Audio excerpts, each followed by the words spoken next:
सभी भक्तों को श्री शिवाय नमस्तुभ्याम। हर हर महादेव। 19 वर्षों बाद अधिक मास और सावन एक साथ पड़ रहे हैं।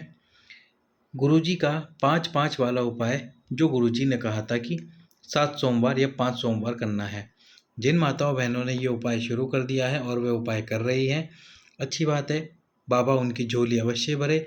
महादेव उनको संतान की प्राप्ति जरूर कराए। पर अभी भी इस सावन में और अधिक मास के सावन में 5 सोमवार शेष बचे हैं। 3 सोमवार निकल चुके हैं, आज तीसरा सोमवार है सावन का। सावन में कुल 8 सोमवार थे, 8 में से 3 सोमवार जा चुके हैं। अब केवल और केवल 5 सोमवार बचे हैं। तो अभी भी आपके पास समय है।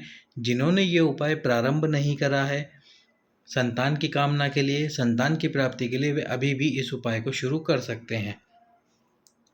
5 सोमवार ही आप ये उपाय कीजिए, निश्चित रूप से आपकी संतान प्राप्ति की कामना जरूर पूरी होगी। और जो माताएं बहनें 7 सोमवार कर रही है वे उपाय 7 सोमवार अपने उपाय को करते रहें। 7 सोमवार पूरे ये उपाय को करें।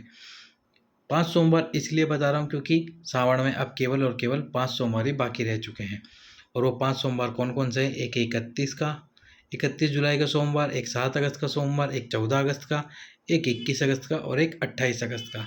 ये 5 सोमवार ही शेष बचे हैं। तो अब इन 5 सोमवार में आप ये उपाय कीजिए। उपाय में आपको क्या करना है? सोमवार के दिन भगवान शंकर के मंदिर में जाना है। पंचपात्र लेने हैं। पंचपात्र कौन से होते हैं?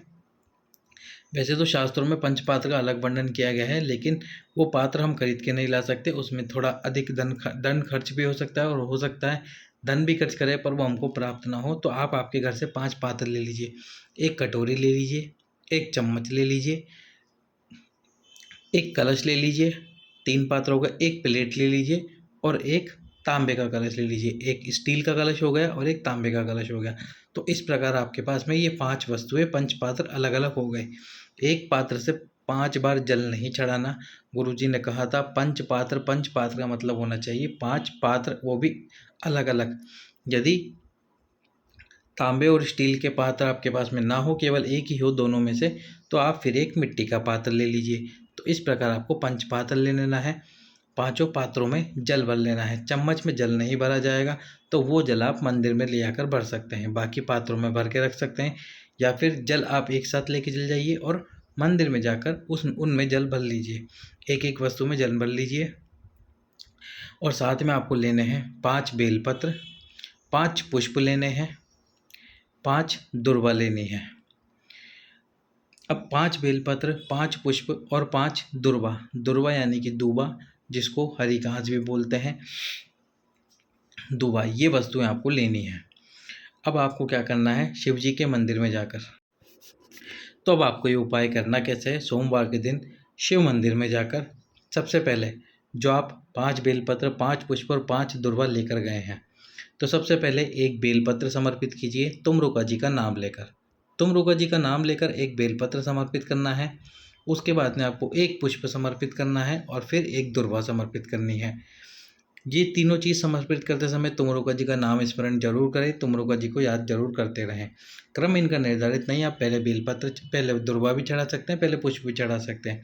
जो 5 पुष्प आप लेंगे वो 5 पुष्प एक जैसे ही हो। हर सोमवार को सेम पुष्प, जैसे कि आपने गुलाब के पुष्प लिए तो अगले सोमवार भी आपको गुलाब के मिले, जरूरी नहीं। बस जो 5 पुष्प आप ले रहे हैं वो एक जैसे ही होने चाहिए। उसके बाद में आपको जो 5 पात्र में से एक पात्र है, उस एक पात्र का जल समर्पित कीजिए तुमरुका जी का ही नाम लेकर। फिर आपको थोड़ी देर रुक जाना है, लगभग 5 मिनट रुक जाइए, वहीं शिव जी के सम्मुख में बैठिए और आपको मंत्र का जाप करना है। मंत्र कौन सा? श्री शिवाय नमस्तुभ्यम हो सकता है, या फिर शिवाय नमः ओम हो सकता है, या फिर महामृत्युंजय मंत्र हो सकता है। इन मंत्र का जाप कीजिए। आप जाप 1 बार कर सकते हैं, 3 बार कर सकते हैं, 5 बार कर सकते हैं, 7 बार कर सकते हैं, 9 बार कर सकते हैं, 11 बार कर सकते हैं। बस आपको एक ही मंत्र का जाप करना है। उसके बाद आप फिर से एक बेलपत्र समर्पित कीजिए तुमरुका जी का नाम लेकर, एक दुर्वा और एक पुष्प समर्पित कीजिए और दूसरे पात्र का जल समर्पित कीजिए। फिर रुक जाइए थोड़ी देर, फिर मंत्र का जाप कीजिए। उसके बाद में फिर से एक बेलपत्र, एक दुर्वा और एक पुष्प समर्पित कीजिए और तीसरे पात्र का जल समर्पित कीजिए। फिर वापस थोड़ी देर रुकिए और फिर से आप मंत्र का जाप कीजिए।